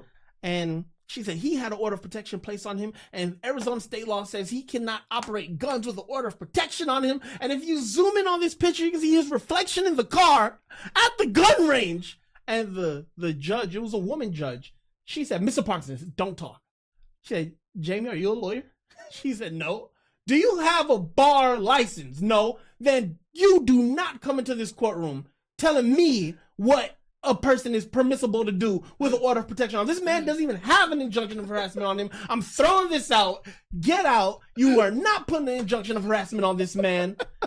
I didn't talk the whole time. I'm just there like, wow. Like, it's like, did I even have to be here? Right. Did I even have to be? Like, shout out to that judge. She was livid because of the audacity that she had to try to throw somebody under the bus. Yeah. She was just like, this is such a waste of time. She didn't even let me talk. So I say that to say, I'm never going to badmouth family court nationwide. I'm just bringing to the forefront the idea that men are going through too much. I'm not badmouthing nationwide. Even because most states aren't even 50-50 custody off the bat, which to me doesn't even make sense. It's crazy, man. It's kind of insane. So all this has happened about a year and a half after that. All this, my brother died. One of the last things Doobie told me, he said, he was like, bro, because I was just talking to him one day, and I was like, yo, Brianna's great, man, but she be talking. She's a lobbyist. She's like, she talks. But sometimes I'll be like, oh my God, my girl be talking. But I remember my brother was like, you don't like being challenged, bro, so you probably can't handle it. But he said it in a way where he was kind of challenging me to understand this might be what's best for you. And I said, bro, you think I should take it to the courthouse? Because I'll never have a marriage ceremony. It's just, I can't do it. Yeah. And he was like, bro, you better do it. I didn't know he was going to be gone a few months after that, bro. You know, before he passed, like, I think a year before he passed, I met him. I saw him at the Costco. The Bellflower Costco, or the Norwalk Costco. Me and him I was walking. I saw him, like, Doovie. And he was just like, and then he was with his girl. And we got, hugs, said our things, like, how's Kevin doing and all that, and just did our normal thing. And then a year later, sad news. And that's beautiful, man. I'm so glad. So I actually got to see him before. I mean, not before, but at least after high school. Right. That's awesome. Yeah. Red, you're a good dude. People don't forget you, bro. Yeah. You're such a good guy, bro. You have such a good spirit. You're good. People tell me it's hard to forget. It's very hard. Your name, your everything about you, bro. You're good people. I appreciate it, man. So, bro, all this has happened. All this has gone on. Something that I am very, I love being black. Being black is awesome. But something I'm very grateful for also is my Jamaican heritage. Yeah. The fact that I'm Caribbean. I'm grateful that I have so many fond memories of being Jamaican, and that's so cool. So something I want to share with my children is their Caribbean heritage. Mm-hmm. So one day I'm in court and I tell our judge, I say, hey, by the way, I'm trying to get a passport for my daughter. Mm-hmm. The mom won't sign off on it. And the judge is like, okay, Jamie, why won't you sign off on a passport? And she says, he has family ties in Jamaica, and I'm afraid that he will take our daughter and never return. And the judge is like, that's not how custody works. That's not how custody works. The judge is like, whatever. However, Mr. Parkinson, I can't force her to sign off on an American passport. But a bell went off in my brain. When he said like, American. I said, thank you, Your Honor. Like, I kind of figured, I was like, okay. And he might have tried to give you a nugget, yeah. There's something called the DC-11. That's the form you fill out for minors to get their passports. Yeah. Well, anybody really. But if it's a minor, both parents have to sign off on it. Correct. So of course I couldn't get her an American passport. So I applied for. So I like 2 years ago, bro. I applied for my Jamaican citizenship finally. Okay. And I got it. And I was like, okay, thank God, I'm a Jamaican citizen. So I'm a dual citizen now. Yeah. I was born here in America, but now I've got my Jamaican you could be dual, but America doesn't recognize it. Right. Bingo. Yeah. So I said, okay, now that I have my citizenship, I can apply for my children's citizenship. Yeah. Because they too are dual citizens. So we applied. They got their citizenship. Nice. Okay, great. My kids have their citizenship. Which is good. Good on you for doing it for them. Thank you, man. Yeah, it's their birthright. So why not? So then I mean, you never know what goes down, and especially because sometimes they'll lock your American passport. We saw it happen to where you can't leave or anything. You would be able to use a different passport to leave. Bingo. So then I'm like, okay, they've got their Jamaican citizenship. Great. And I'm in no way trying to leave America. I love being an American. I feel blessed to be an American. I might leave. I do love being an American, though. Right. So I'm like, all right, this is cool, but let's get the kids their passports. Mm-hmm. So we applied for the kids' Jamaican passports. We got them. Without needing other signatures and things. That makes sense. Why would the other parent need to be involved? She's not Jamaican. That makes sense. I'm the only Jamaican parent. That makes sense. So it's my right to apply for my daughter and son's Jamaican citizenship. Makes sense. They got the Jamaican citizenship and passports.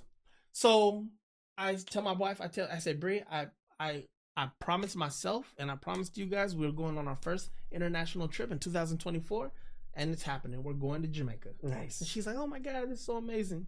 So our parental agreement with my ex-wife, it says, before you leave the state of Arizona, you always have to notify the other parent. I said, all right, cool.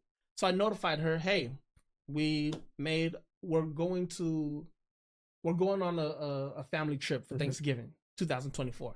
So first stop is Baltimore. I said, hey, we're on our way to Baltimore. We get to Baltimore. We get to the airport. It's time to go to Jamaica. I email her because I have to. Hey, we're leaving the country.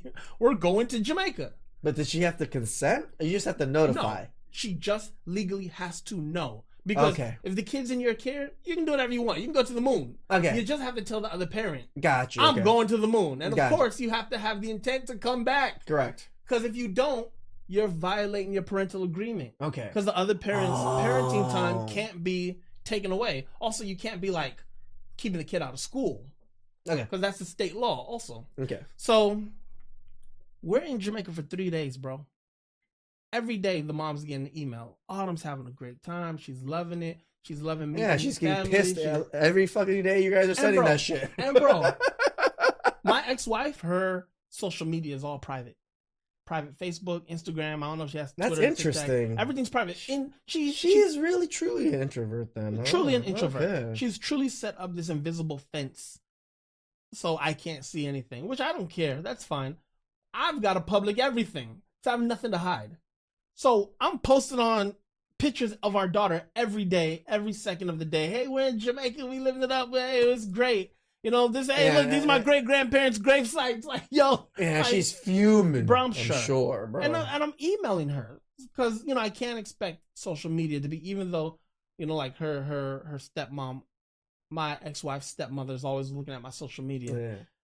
She is probably looking at my social media through like a private Instagram view or something. But she would never admit that, of course.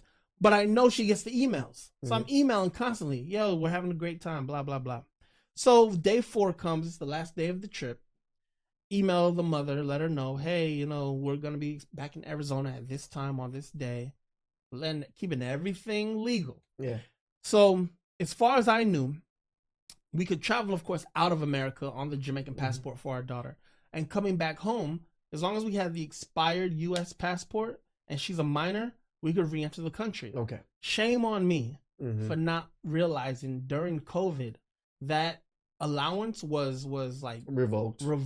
That isn't a thing anymore. I see. You have to have a current U.S. passport if you were born in America to re-enter into America. That's just so weird. Yeah, but I get it. So unless you go through Mexico. Then you can just drive. Someone did suggest that. Yeah. Unless you go to Mexico, you can drive through the border using her birth certificate. That makes sense. Unfortunately. You didn't have it. Oh, we had it. Oh. Because we made sure we had all her documentation. Okay. If we were to fly from Jamaica to Mexico, we'd have to go to Mexico City. Oh. And it's like a 40-hour drive to Arizona. I see. So we're like, okay, we got to get this passport. So we call Jamie. She's not picking up. She doesn't pick up from me, of course. We email her. We let her know the situation.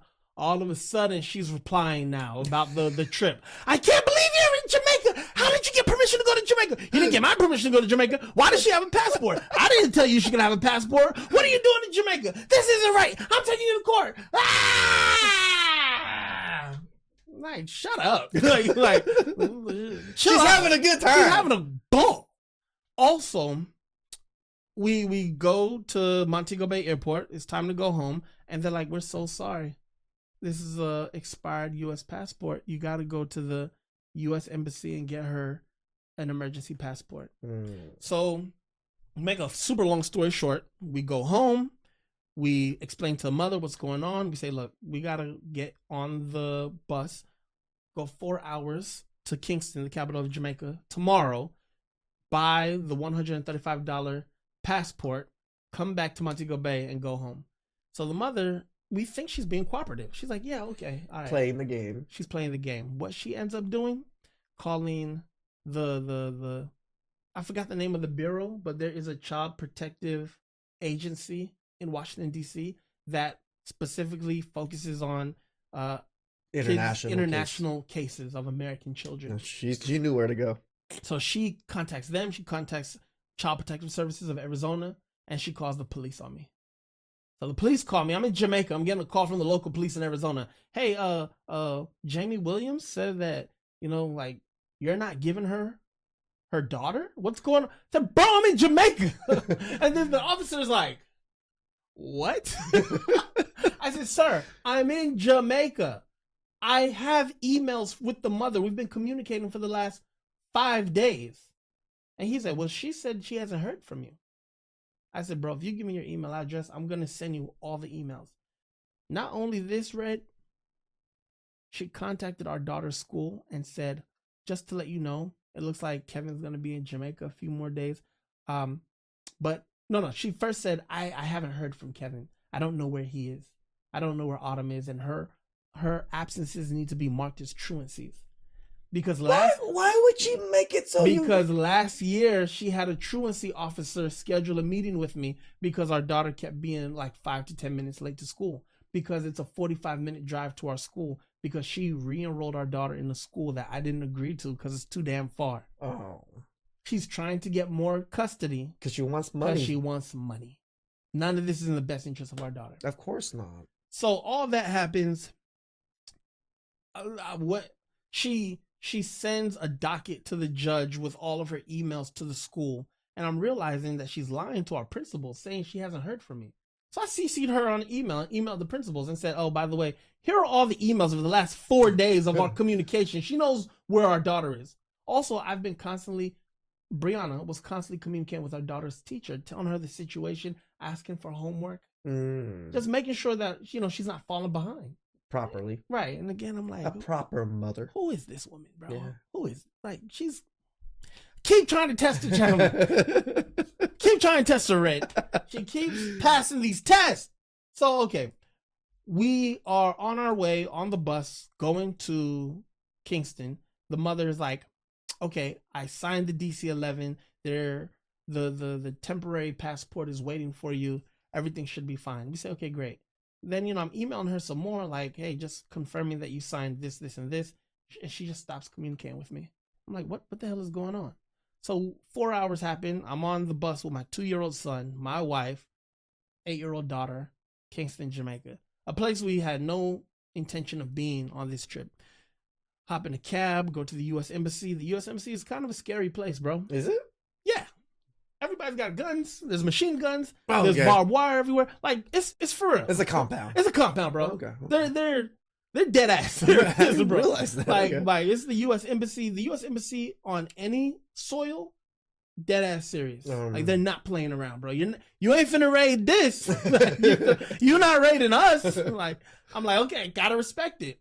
Like, we're in a whole different country, and America's calling shots at the U.S. Embassy. I'm like, damn, America got power, bro. So, well, that's considered U.S. territory. Exactly. So once you're on it, you're on U.S. soil. You're on U.S. soil, bro. So we walk in there, bro. They're wanding the kids, bro. I'm like, damn, what kind of situation does my ex-wife have us in right now? So we go in there, and I'm just like, thank God we made it to the U.S. Embassy. It's 4 hours back too, but at least we're here. We can knock this out. The woman at the counter, she's like, I'm so sorry, Mr. Parkinson. Jamie Williams stopped communicating with us about 3 hours ago. She was supposed to send this document, this document, and this document. She said she would. She just stopped communicating with us. Therefore, we cannot give you your daughter's temporary passport. I said, are you kidding me? We have a flight tomorrow morning back home. She says, yeah. Unfortunately, you're not going to make that flight. So I'm livid, bro. I'm giving you guys like the short version of the story. I would have been, oh my God. So I look in. Before we walked into the embassy, I remember I got an email because, you have to give everybody your phones and stuff. And the email was from Jamie, and she said, Child Protective Services and the International Bureau of Child Safety is now involved. They'll be handling this moving forward. What the hell does that mean? So we get back on the bus. We go back to Montego Bay Airport, pick up our luggage, find a hotel that night, trying to figure all this out, communicating with the U.S. Embassy. The U.S. Embassy after hours line, they're like, okay, basically this is what happened, bro. Jamie requested that the passport only be good for one-way travel back to the United States. We don't have a passport that does that, but she has also contacted the Child Protective Services and the Child International Bureau, and because of that, we now have to do an internal investigation. And so it's gonna take She triggered everything, She bro. triggered everything. So now it's gonna take several days to get your passport so you guys can get back home. So just triggering, but so you were gonna get the passport, but she triggered everything. It was gonna take days. Okay. So that's why we were in Jamaica an extra week and a half. So what was supposed to be a 4-day trip was a 2-week trip in Jamaica. That's a lot of money. It's a lot of money, bro. Like, so when you have to cancel the flight or just took a hit on the flights? We were traveling to Southwest, and Southwest is actually really cool about it. Oh, you get the credit back. Right. We were like, yo, Southwest, can we send you these letters from the U.S. Embassy? And like the guy on the phone is like looking at all these documentation. He's like, damn. Like, bro. What did you marry? Right. He's like, damn, your wife is on. Shout out to that guy from Southwest. He knew what was going on. He was like, damn. Like, I ain't never seen that like this. He said, look, bro, just call us when you guys are ready to come back. We're like, we got you. And so, shout out to Southwest for customer service. Southwest was like, bro, we usually don't do this. We could give you a credit, but you have to pay the difference. Yeah. Because the flight price is going to increase. He said, we're not going to do that, bro. Just let us know when you get the passport. We're going to get you guys home. Like, this is the one thing I can save you money on today. Right. I said, thank you, bro. So we're in Jamaica, bro. We're hopping from hotel to hotel. I love Jamaica. My family's from Jamaica. I grew up going to Jamaica, but still. Your family, you don't have family house there? Yeah, but 2 hours away. Oh, I see. In Westmoreland, Jamaica. I see. We're in Montego Bay. So it didn't make sense to go all the way back to the country. Gotcha. It's like, let's just stay by the airport because we don't know what day the passport is going to be available. Yeah. So, bro, we're just in Jamaica, living it up, having a good time. But while all this is happening, the ex-wife is sending letter after letter to the school. I don't know where Kevin is. She's lying. Emailing our judge. And then she ultimately emailed the judge and asked for full custody. I said, her lawyer wrote to the judge and said, Kevin Parkinson absconded with his daughter to out of the country. Abscond means kidnap. Really? Abscond means kidnap. It's a professional term for kidnapping. I did not know this. So when you said it, I was like, what is abscond is a professional term for kidnapping. Okay. Or I believe it's pronounced abscond. I keep saying abscond, but it's spelled abscond, but it's pronounced abscond. Abscond. Okay. So a couple of people on YouTube killing me for that, right? so at this point, I'm like, you know what, man? Let's go to the court of public opinion. So I put a video on Instagram of our daughter signing a postcard asking her mom to sign the DC-11 so she can get her passport and go home. I just put it on Instagram. And I was like, when your daughter has to ask her mother by postcard to file paperwork so she can come home from Jamaica. Bro, that video right now is at, let me show you. That video right now is at 631,000 views, bro. Damn. 631,000 views on the YouTube channel and 360 comments. Now, most people in this comment section are really supportive. Like, man, I'm sorry you had to go through all this. Because I also make sure I wrote like a full page letter explaining everything, even where I messed up with not understanding the passport laws. But there's a lot of bitter women on Instagram, bro. And they're like, serves you right. I hope you lose custody of your daughter. You did this on purpose to get a passport and force her hand. And then I like pinned a comment saying, just click the video on my bio where I started explaining everything. And still, they don't care. They don't care. They don't care. They don't care. And Instagram is definitely more women centric than YouTube is. YouTube is men centric. So very interesting, bro. Yeah. And real. So all this is going on, and I'm realizing there are a lot, because men are starting to inbox me like, bro, I'm sorry you're going, guys, I don't know. I'm sorry you're going through this, bro. I had a wife do the same thing. I'm like, what? Yep.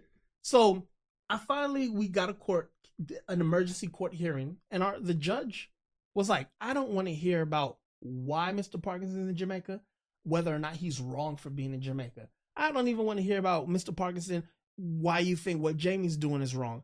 I just want to hear how you getting Autumn home. So I say, listen, we could have been home. And I explained what Jamie did. And our judge said, Jamie, you really muddled this situation by involving so many government agencies. And she said, Mr. Parkinson, what do you want me to do? I said, look, just give me temporary full custody so I don't need her and I can just get the passport and leave. Oh, that makes sense. That's what I'm thinking. I'm like, I'm not trying to take custody away from her. Just give me like 7 days full custody.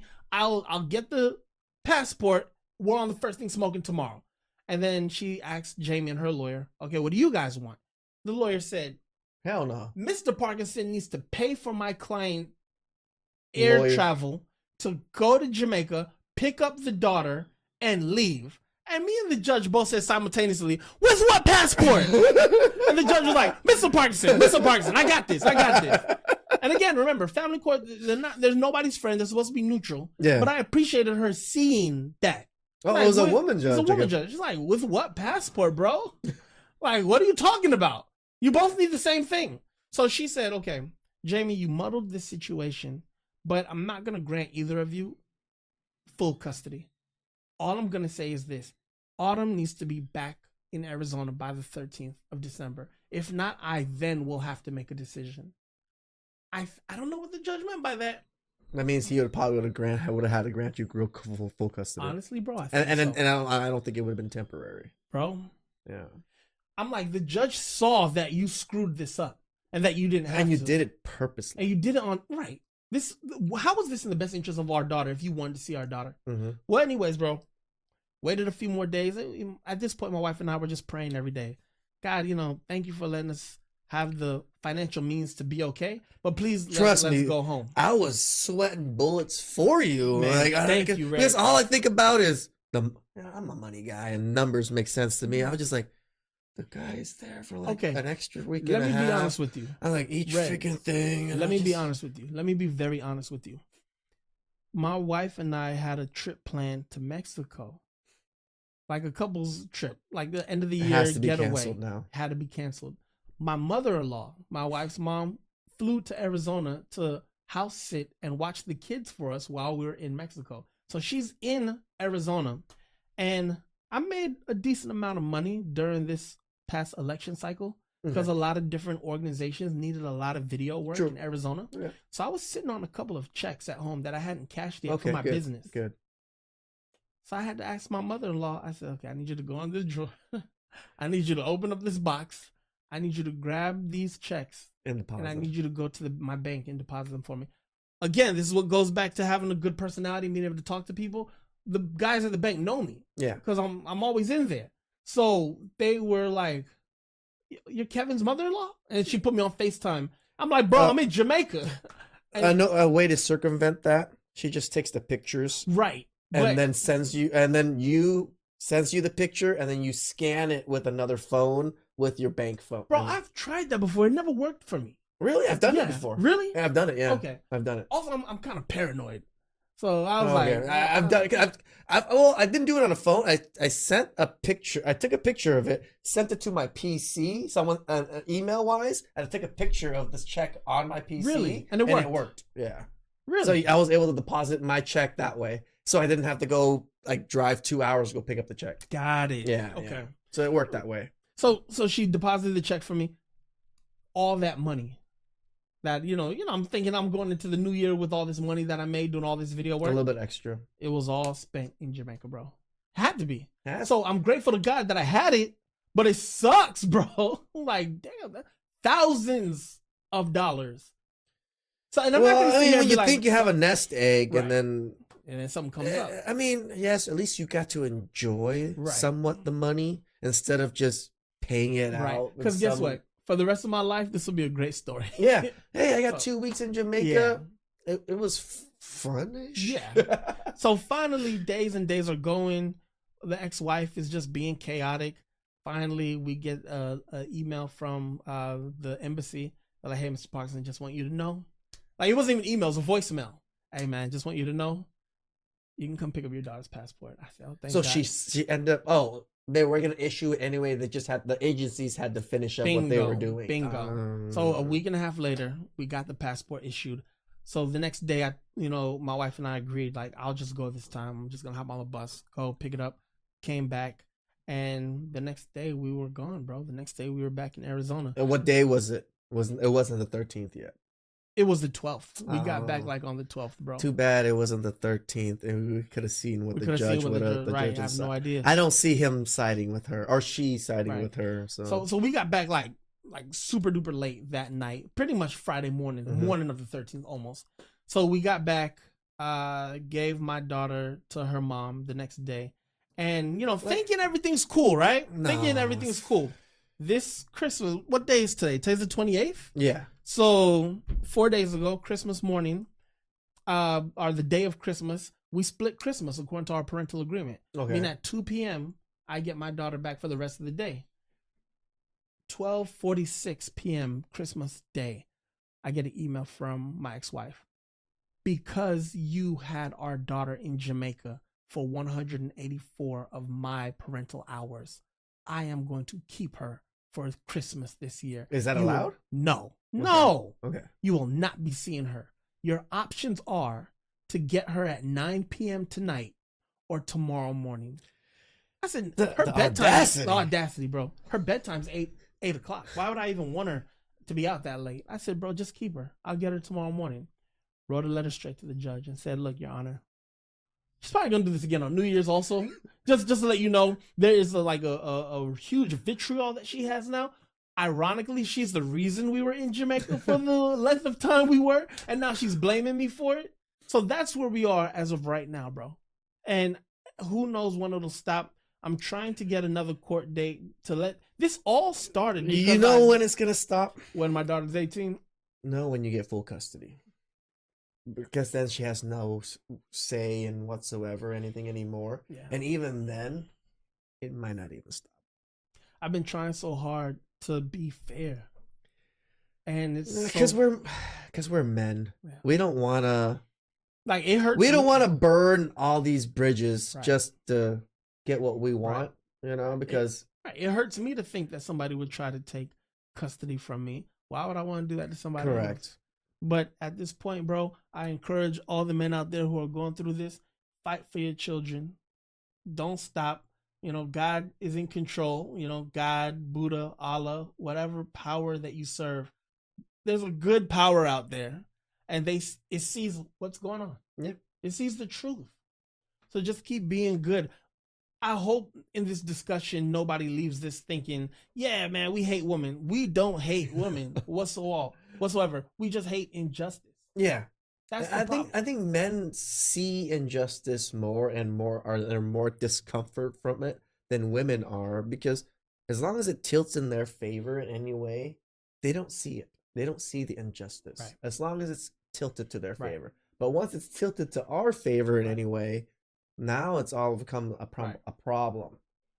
So another good thing that came out of this, like I'm grateful for the amount of family time I got in Jamaica. I thank God for that. But this also has inspired me to do my next movie. Nice. It's called Father's Day. Yeah. And it's about a guy named Ethan, who is ex-police officer. So he's got some tactical training.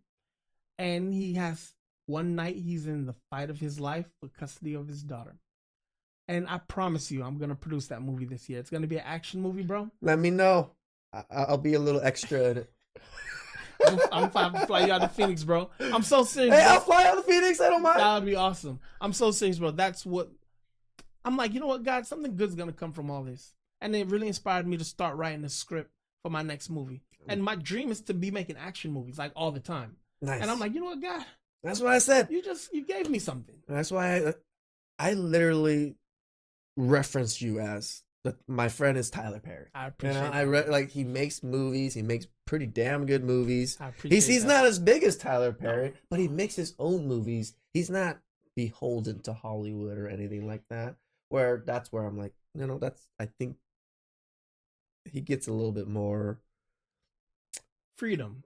No, respect from me for doing that. I appreciate that. Yeah, man. You instead of going that typical grovel at Hollywood's feet, which you attempted, but you understood very quickly they don't give a fuck about you.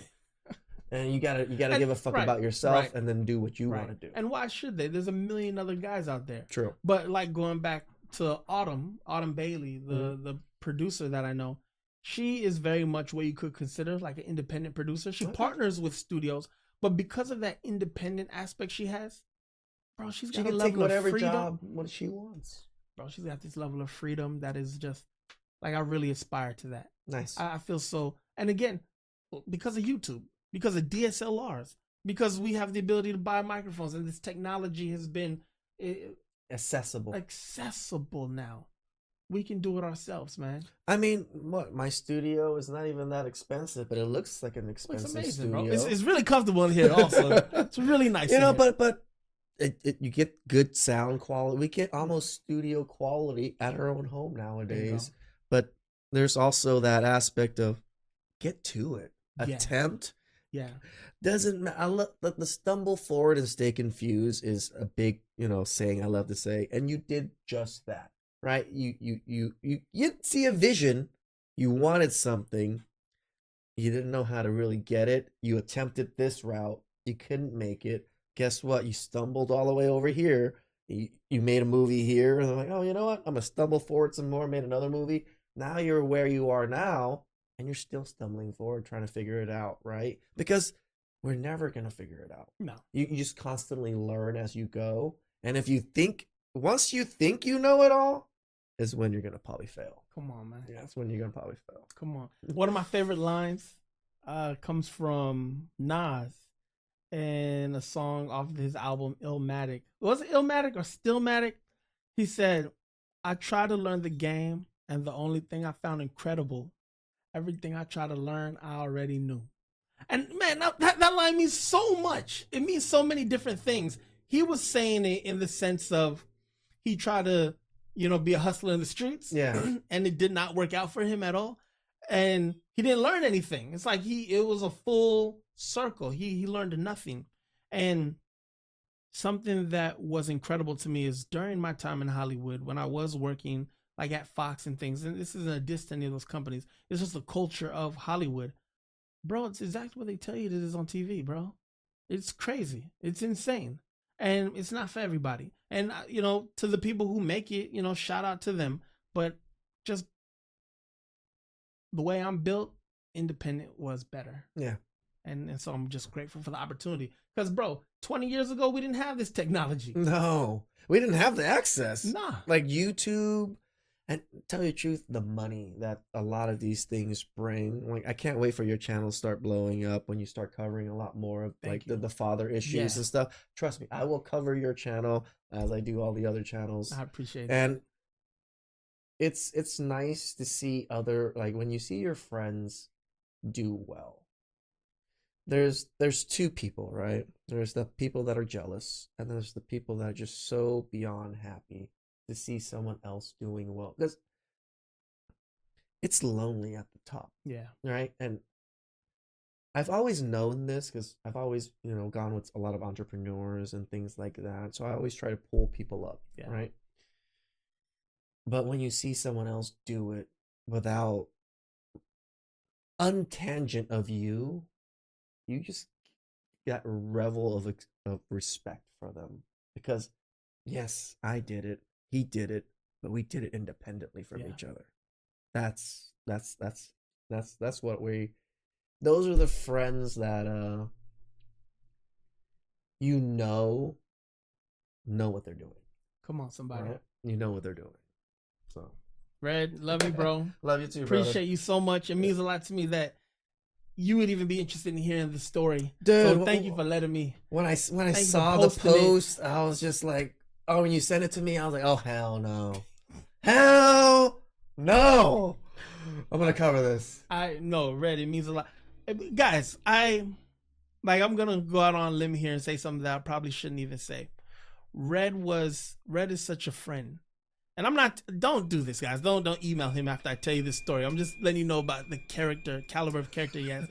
Red was like, bro, if you need me to post like a Cash App or something, I'll do that for you. And again, I'm blessed that I didn't need it. But toward like the day before we got the passport, I was like, I didn't want to. I was like, all right, bro, my Cash App is.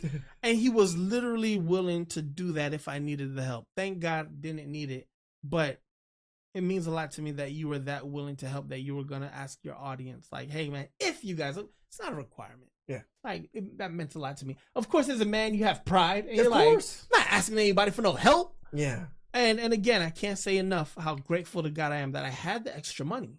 But what if I didn't, bro? So just I wanted to give you your flowers publicly and I say appreciate that, man. thank you. No, again, I want to be of service and of value to the people around me. I think that's how men get their own value Yeah. and feel valuable themselves. Yeah. Is how much value does everybody derive from me? You. Come on. I gotta go pick up the kids, and I can sit here and talk to you for hours. Bro. We could, man. I appreciate you. Love you, brother. Love you, Red.